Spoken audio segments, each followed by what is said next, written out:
नमस्कार साथियों, स्वागत है आपका हमारे YouTube चैनल पर। और खासकर जो एमपीटेट वर्ग 3 2025 की परीक्षा में सभी चयनित अभ्यर्थी हैं, सभी का विशेष स्वागत है टीईटी विद शिवांश पर।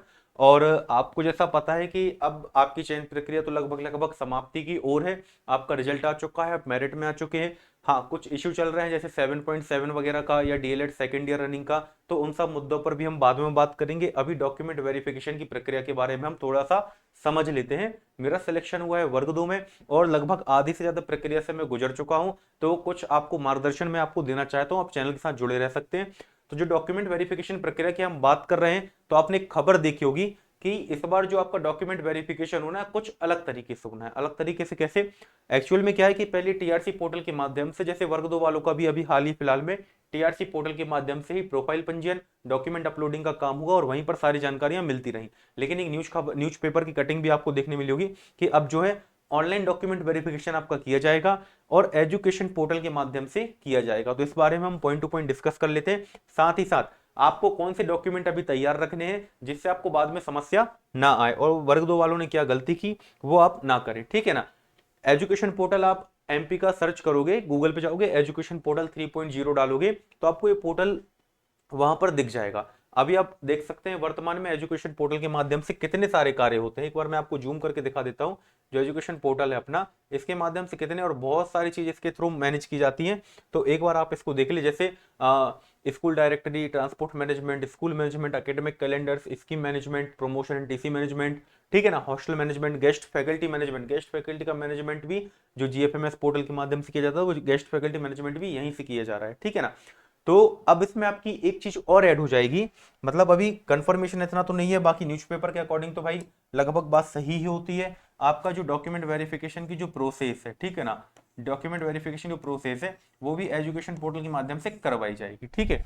आगे बढ़ते हैं, देख लेते हैं। ये आपका टीआरसी पोर्टल होता है। टीआरसी पोर्टल आप गूगल पर जाकर सर्च करेंगे तो इस प्रकार से आपको टीआरसी पोर्टल देखने को मिल जाएगा, जहां आप अपनी प्रोफाइल वगैरह सब कुछ बना सकते हैं। अभी कुछ नहीं बनाना है आपको जब तक आपके लिए ऑफिशियल अपडेट नहीं आ जाती, क्योंकि अभी टीआरसी पोर्टल पे चल रहा है वर्ग 2 की प्रक्रिया का काम, ठीक है ना।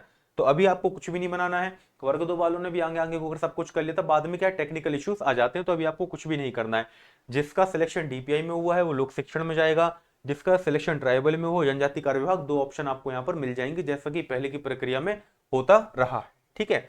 अब बात कर लेते हैं आवश्यक दस्तावेज आपको कौन कौन से अभी से तैयार रखने हैं, जो वर्ग 2 वालों को भी लगे हैं और निश्चित तौर पर वर्ग 3 वालों को भी ये डॉक्यूमेंट्स लगने वाले हैं, ठीक है ना। तो सबसे पहली चीज क्या है भाई, टीईटी की मार्कशीट, जो आपकी पात्रता परीक्षा हुई थी 2024 में। 2024 में आपकी पात्रता परीक्षा हुई थी, इसकी मार्कशीट आपके पास होगी ही होगी, और नहीं है तो आप एक बार जाकर डाउनलोड कर सकते हैं अभी भी रिजल्ट वाले सेक्शन में जाके। टीएसटी की मार्कशीट, 2025 में आपका टीएसटी का एग्जाम हुआ, सिलेक्शन टेस्ट का एग्जाम हुआ, इसी में आपका रिजल्ट भी आ गया। काफी फास्ट प्रोसेस रही है आपकी। 2025 में आपका रिजल्ट भी जारी हो गया, मतलब 2026 में हुआ है प्रक्रिया, लेकिन बहुत अच्छी खासी चली है, ठीक है। अब इसके बाद जो आपका जाति प्रमाण पत्र है, ठीक है ना, ये आपके पास होना चाहिए डिजिटल, ठीक है ना। वो हैंड रिटन वाला नहीं चलेगा आपका, ठीक है। डिजिटल कास्ट सर्टिफिकेट जो है आपका आपके पास होना चाहिए। यदि आपके पास अभी भी नहीं है तो ये आप अभी बनवा सकते हैं, ठीक है ना। आपका जो जाति प्रमाण पत्र है वो डिजिटल लगेगा, ठीक है। इसमें और कोई सुनवाई नहीं होगी आपकी, ठीक है ना। इसके अलावा आपका जो डोमिसाइल सर्टिफिकेट है, मतलब कि मूल निवासी, ठीक है, मूल निवासी आपका जो है वो लगेगा। अब जो जाति प्रमाण पत्र वो किसको नहीं लगेगा, जो अनरिजर्व कैटेगरी में आते हैं, ठीक है ना, जनरल कैटेगरी में आते हैं, या फिर अदर स्टेट के निवासी हैं, ठीक है ना। अदर स्टेट वाले जो हैं उनको मूल निवासी भी नहीं लगेगा, जाति प्रमाण पत्र भी नहीं लगेगा। जिसने कैटेगरी का रिलैक्सेशन लिखे सिलेक्शन लिया है, कैटेगरी वाले हैं ओबीसी, एससी, एसटी, ईडब्ल्यूएस, है ना, तो उनको ये लगेगा। इसके अलावा जो दिव्यांग अभ्यर्थी हैं उनको भी अपना दिव्यांगता का सर्टिफिकेट दिखाना पड़ेगा, ठीक है। इसके बाद 10th की मार्कशीट आपके पास होनी चाहिए, 12th की मार्कशीट। एक चीज और गौर करने वाली है, यदि 10th की मार्कशीट, 12th की मार्कशीट आपके रिजल्ट में नाम में यदि गड़बड़, स्पेलिंग में गड़बड़, तो आप अभी समय है आपके पास, अभी आप सुधरवा लीजिए, नहीं तो फिर बाद में आपको एफिडेविट के भरोसे रहना पड़ सकता है। बाकी 10th 12th में आपकी जो नाम की स्पेलिंग है, डेट ऑफ बर्थ है, वो सब कुछ सही ही होना चाहिए, ठीक है ना। इसके बाद आपकी जो डीएलएड की मार्कशीट है, इसमें भी आपका नाम वगैरह जो है, पिता का नाम, सब कुछ सही होना चाहिए। यदि आपने गेस्ट फैकल्टी कोटा से आपका सिलेक्शन हुआ है तो आपको निर्धारित सत्र के गेस्ट फैकल्टी का एक्सपीरियंस, अनुभव प्रमाण पत्र आपको चाहिए होगा, ठीक है। आरसीआई डिप्लोमा, यदि आपकी नियुक्ति विशेष शिक्षक के पद पे आपका रिजल्ट जो है विशेष शिक्षक के पद पर आया है, जो 7.7 इसमें कंडिका थी, उसके अकॉर्डिंग आपका सिलेक्शन हुआ है, ठीक है ना।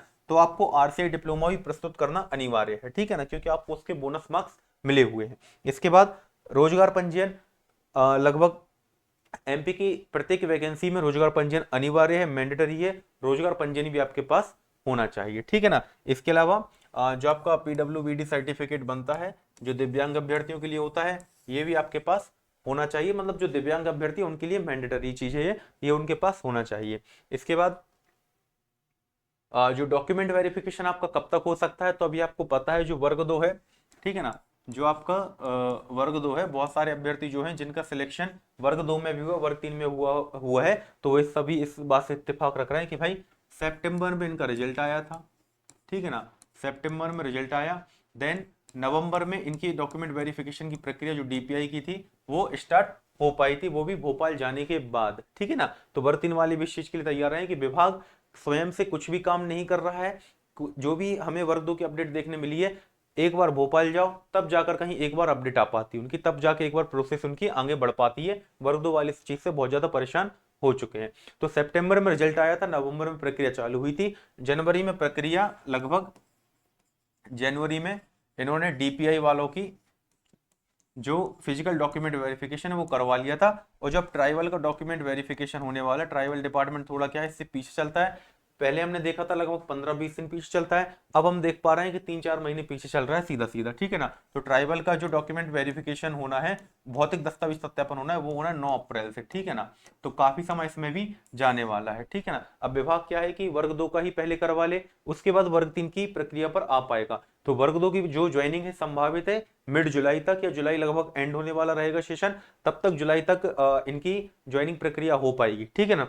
इसके बाद जो हम वर्ग 3 की बात कर रहे हैं कि इनका डॉक्यूमेंट वेरिफिकेशन कब तक हो सकता है, तो एक संभावना मैं आपको बता रहा हूं, मई में तो देखो क्या है कि अवकाश रहेगा शिक्षकों का भी, और खैर विभाग की प्रक्रिया उससे प्रभावित नहीं होती है, तो हम एक चीज एक्सपेक्ट कर सकते हैं कि मई या जून में, है ना, मई से लेकर जून तक आपको कुछ ना कुछ अपडेट इसके बारे में देखने के लिए मिल सकता है, और नहीं तो फिर ज्यादा से ज्यादा, हद से हद ये लोग जुलाई तक आपकी प्रक्रिया खींच सकते हैं, और उसके बाद प्रक्रिया में भी लगभग 2 से 3 महीने का समय लग जाता है कंप्लीट, है ना, और लगभग बहुत सारे अभ्यर्थी इसमें हैं, वर्ग 2 से ज्यादा अभ्यर्थी इसमें, तो थोड़ा प्रक्रिया में समय भी लग सकता है। तो आपकी जो डॉक्यूमेंट वेरिफिकेशन है मई जून से लेकर जुलाई तक ही मतलब संभावित है, इन 3 महीनों में कुछ ना कुछ होने की संभावना है, कोई ना कोई अपडेट आपको पता चल जाएगा कि भाई एजुकेशन पोर्टल पे होना है, टीआरसी पोर्टल पे होना है, ऑनलाइन होना है, ऑफलाइन होना है, ये सारी जानकारी आपको मिलती रहेगी, और जैसे कोई ऑफिशियल अपडेट आएगा तो आपको मेरे चैनल के माध्यम से ऑथेंटिक जानकारी मिल जाएगी। यदि आपका कोई डाउट है तो आप कमेंट बॉक्स में पूछ सकते हैं, ठीक है, उसका रिप्लाई आपको मिल जाएगा। टीटी विद शिवांश मेरा टेलीग्राम चैनल है, आप यहाँ पर जाकर जुड़ सकते हैं, और यहाँ पर भी आप अपने डाउट्स पूछ सकते हैं, और जानकारी यदि आपको अच्छी लगती हो लगी हो तो आप चैनल को सब्सक्राइब कर सकते हैं। थैंक यू, जय।